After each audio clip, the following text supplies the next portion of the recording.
Power റൂമിനെ തകർത്ത് തരിപ്പണമാക്കാൻ വേണ്ടി സിജോയും ജാസ്മിനും കൂടി ഒറ്റക്കെട്ടായിട്ട് നിൽക്കുവാണ്. ഇന്നലെ രാത്രി മുതൽ അവർ ഭയങ്കരമായിട്ടുള്ള പ്ലാനിങ് ആണ്. എന്നാൽ നിന്നെയൊക്കെ നമ്മൾ അതിനെ മേളിൽ ഈ പവർ വെച്ച് തകർക്കുമെന്ന് പറഞ്ഞുകൊണ്ട് നിൽക്കുവാണ്. അൻസിബ, അതെ അൻസിബ കളത്തിലേക്ക് ഇറങ്ങിയിരിക്കുകയാണ്. ഇത്രയും ദിവസം സൈലൻ്റ് ആയിട്ടിരുന്ന് ഇന്നലെ പരദൂഷണവും ഏഷണിയും ബുള്ളിയും ഒക്കെ ആയിട്ട് രംഗത്തേക്ക് ഇറങ്ങിയിരിക്കുകയാണ്.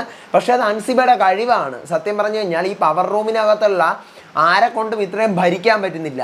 പവർ റൂമിനകത്തുള്ള 4 പേരുണ്ട്. ഈ 4 പേരും അൻസിബ പറയുന്നതാണ് കേട്ടുകൊണ്ടിരിക്കുന്നത്. അവരുടെ ഓരോ ഒപ്പീനിയൻസിനും വാല്യൂ അൻസിബ കൽപ്പിക്കുന്നില്ല. അപ്പോൾ അൻസിബയ്ക്ക് നല്ലപോലെ ഒരു സപ്പോർട്ട് കിട്ടും, നല്ലപോലെ കാര്യങ്ങളൊക്കെ ചെയ്യുന്നുണ്ട്. ഞാൻ ഈ പറയും പോലെ അൻസിബയ്ക്ക് അവിടെ പ്ലാൻസ് എക്സിക്യൂട്ട് ചെയ്യാം, അവരെ കൊണ്ട് പണിയെടുപ്പിക്കാം, ഇവരെ കൊണ്ട് പണിയെടുപ്പിക്കാം, അങ്ങനെ ചെയ്യാം, ഇങ്ങനെ പറയാം, ഇങ്ങനെ ചെയ്യാം. പക്ഷേ അൻസിബ ഈ ബുള്ളി അവസാനിപ്പിച്ച് കഴിഞ്ഞാൽ കുറച്ചൊന്ന് രക്ഷപ്പെട്ടു പോകും. അതായത് അൻസിബ മാറിയിരുന്ന് ഈ പറഞ്ഞ കണക്ക് കുറേ പേരുടെ കമൻറ്റുകൾ ഞാൻ കാണുന്നുണ്ട്. കട്ടിലമ്മ, എന്താണ് അണലിസിബ, അങ്ങനെയൊക്കെ ഒരുപാട്. നിങ്ങൾ ആരെയും ബുള്ളി ചെയ്യാതിരിക്കുക, ആരെയും പോയിട്ട് നിങ്ങളെ നെഗറ്റീവ് ആക്കാതിരിക്കുക. ഞാൻ ഇന്നലെ പറഞ്ഞ ഒപ്പീനിയൻ അതുപോലെ തന്നെയാണ്. സിജോയെ അങ്ങനെ പറയാൻ പാടില്ലായിരുന്നു, അത് തെറ്റ് തന്നെയാണ്. പക്ഷേ ഈ പറയുന്ന പോലെ ആ ഒരു ക്യാരക്ടർ മാറ്റി വെച്ച് കഴിഞ്ഞാൽ, ആ ബുള്ളി ചെയ്യുന്ന സ്വഭാവം ഒഴിവാക്കി കഴിഞ്ഞാൽ Ansiba is A good player. കാരണം സൂപ്പറായിട്ടിരുന്ന് പ്ലാൻസ് എക്സിക്യൂട്ട് ചെയ്യുന്നുണ്ട്.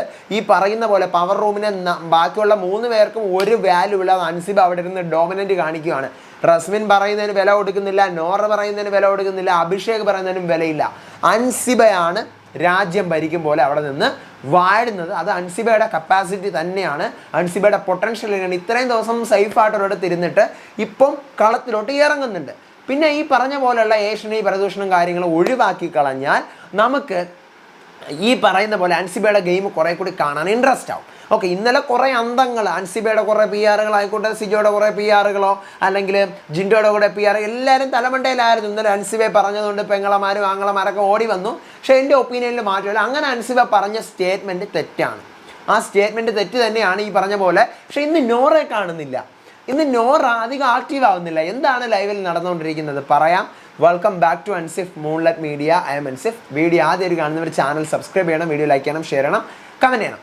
അപ്പോൾ ഇന്നലെ രാത്രി മുതൽ സിജോ പ്ലാനിങ്ങിലുണ്ട്, ജാസ്മിൻ പ്ലാനിങ് ഉണ്ട്, ശ്രീരേഖ. അപ്പോൾ കുറേ പേര് ചോദിക്കും ഇത് ബുള്ളിയല്ലേ എന്ന്. ഇന്നലെ ഒത്തിരി പേരുണ്ട്. അപ്പോൾ സിജോ കാണിക്കുന്നത് സഹതാപം അല്ലേ?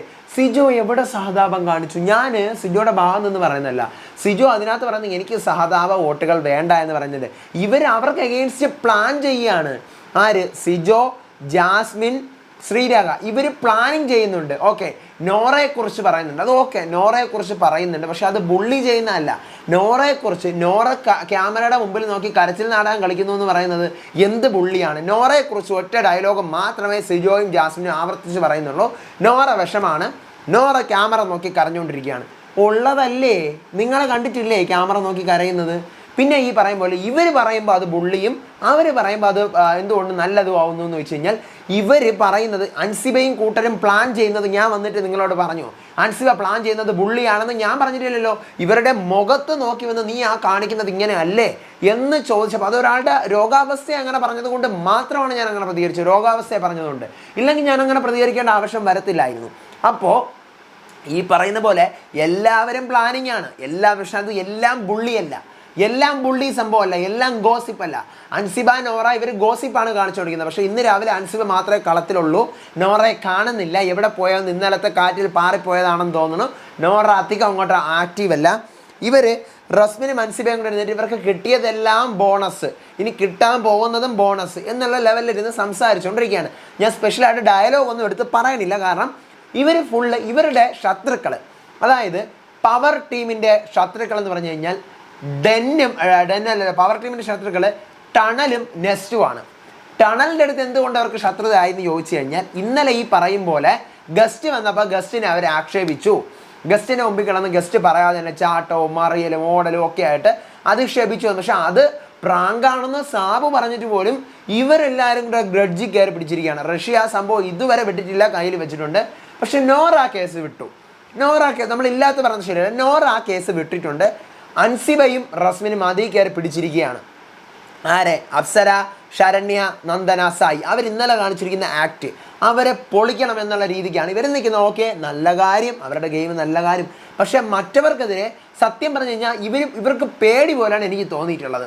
സിജോയെയും ജാസ്മിനെയും ഇവർ രണ്ടുപേരും എന്തിനും ഇവർ മേടിക്കുന്നു? ഇവരുടെ അത്രയും സപ്പോർട്ട് പോലും ഇപ്പോൾ അവർക്ക് കിട്ടുന്നില്ല. ഈ പറയുന്ന ജാസ്മിൻ ആയിക്കോട്ടെ സിജോയ്ക്ക് ആയിക്കോട്ടെ ഇപ്പോൾ സപ്പോർട്ടുകൾ കുറവാണ്. ഈ പറയുന്ന പോലെ സിജോ ആക്റ്റീവ് കുറവാണ്.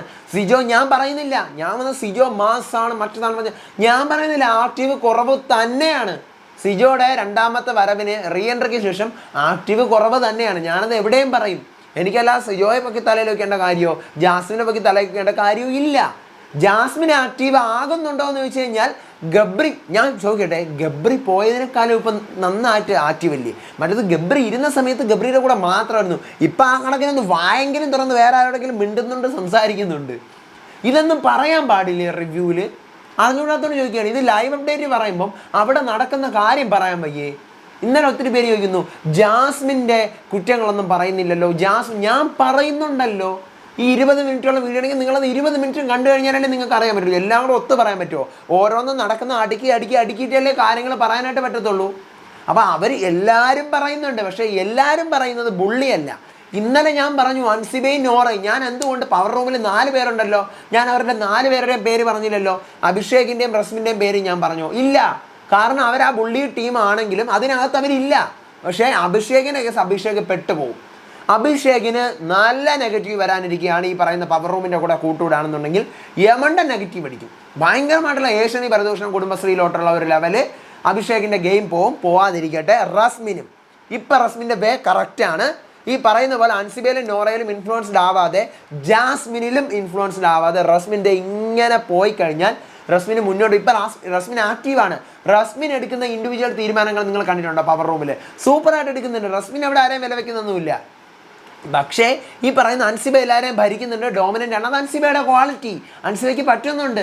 അൻസിബയുടെ കഴിവ്, ബാക്കിയുള്ളവരുടെ കഴിവില്ലായ്മ, കഴിവ് കേട്, അങ്ങനെ നമുക്ക് പറയാം. പക്ഷേ ഈ പറയുന്ന റസ്മിനും അഭിഷേകും ഇവരുടെ വേയിൽ വീഴുവാണെന്നുണ്ടെങ്കിൽ തീർന്ന് ഇവരും പൊള്ളിയാവും. ഇപ്പം നോറയും അൻസിബയും മാത്രമേ ഉള്ളൂ. നോറ പിന്നെ അറിയാലോ, ഗ്രഡ്ജ് വെച്ചാണ് പറയുന്നത്. നോറ ഈ പറഞ്ഞ കണക്ക് ബുള്ളി ചെയ്യുക എന്നുള്ള ഒരു ഉദ്ദേശത്തിലല്ല നടക്കുന്നത്. ഗ്രഡ്ജ് കയറി കഴിഞ്ഞാൽ ആരെക്കുറിച്ച് നോറ എന്തും പറയും, അത് വേറെ കാര്യം. പക്ഷെ അൻസിബയാണ് സഡൻ ഒരു ചേഞ്ച്. 50 ദിവസം മിണ്ടാതെ ഇരുന്നു, എനിക്ക് വീട്ടിൽ പോകണം, എനിക്ക് നാട്ടിൽ പോകണം, ഊരി പോകണം പറഞ്ഞിരുന്നിട്ട് പെട്ടെന്ന് പവർ റൂം കിട്ടിയതും എൻ്റയർലി ചേഞ്ച് ആവുന്നു അൻസിബ. മാത്രമല്ല അൻസിബ ബുള്ളി ഈ പറഞ്ഞ കട്ടിലിരുന്ന് ഭരണം ബുള്ളി വീണ്ടും തുടങ്ങി വെച്ചിരിക്കുകയാണ്. നമുക്കറിയില്ല. ഇതിനിടയിൽ കൂടെ സാബു സത്യം പറഞ്ഞു കഴിഞ്ഞാൽ ലക്ഷ്യമിട്ടിരിക്കുന്ന നോറയാണ്. അത് നമുക്ക് വ്യക്തമായിട്ട് മനസ്സിലാവും. സാബു നോറയെ ടാർഗറ്റ് ചെയ്ത് തന്നെയാണ് ഓരോ സാധനങ്ങളും ചെയ്യുന്നത്. രാവിലെ BB ഹോട്ടലിൻ്റെ ഡ്രസ്സൊക്കെ വീണ്ടും വന്നിട്ടുണ്ട്. ക്യാരക്ടർ മാറുന്നുണ്ട്, പലരും സ്വിച്ച് ആവുന്നുണ്ട്. രാവിലെ മോർണിംഗ് ടാസ്കിൽ ഇന്നലെ ഇഷ്ടപ്പെട്ട ക്യാരക്ടർ ഇഷ്ടപ്പെടാത്ത ക്യാരക്ടറൊക്കെയാണ് സംസാരിക്കാൻ പറഞ്ഞത്. അപ്പോൾ ടാസ്ക് തുടങ്ങാൻ പോവുകയാണ്. പുതിയ ഗസ്റ്റ് ആരാണെന്ന് എല്ലാവരും നോക്കിയിരിക്കുകയാണ്. ഇനി ശ്വേത എപ്പോൾ വരും? ശ്വേത എനിക്ക് തോന്നുന്നു ഇന്നലത്തെ പ്രൊമോ കാണിച്ചപ്പോൾ ലൈറ്റ് ഇട്ടിരുന്നു. അപ്പോൾ ലൈറ്റ് ഇടുന്നത് വൈകിട്ട് 5 മണി കഴിഞ്ഞിട്ടാണ് വീടിൻ്റെ ഫ്രണ്ടിൽ ലൈറ്റ് ഇടുന്നത്. അപ്പോൾ ആ ലൈറ്റ് ഇടുന്ന സമയത്താണ് ശ്വേത വരുന്നതായിട്ടാണ് എനിക്ക് ഫീൽ ചെയ്തത്. അപ്പം വൈകുന്നേരം ആയിരിക്കാം. ഉടനെ ഒരു അടി പൊട്ടും. നമ്മുടെ അപ്സരയും ഋഷിയും തമ്മിലുള്ള ഒരു അടി ഉടനെ പൊട്ടും. നമുക്ക് വെയിറ്റ് ചെയ്തിരിക്കാം. അടുത്ത ലൈവ് അപ്ഡേറ്റുകൾ വിശേഷങ്ങളായിട്ട് വരാം. അപ്പോൾ അതുവരേക്കും ചാനൽ സബ്സ്ക്രൈബ് ചെയ്യണം, വീഡിയോ ലൈക്ക് ചെയ്യണം, നിങ്ങളുടെ അഭിപ്രായങ്ങൾ മസ്റ്റ് കമൻറ്റ് ചെയ്യണം.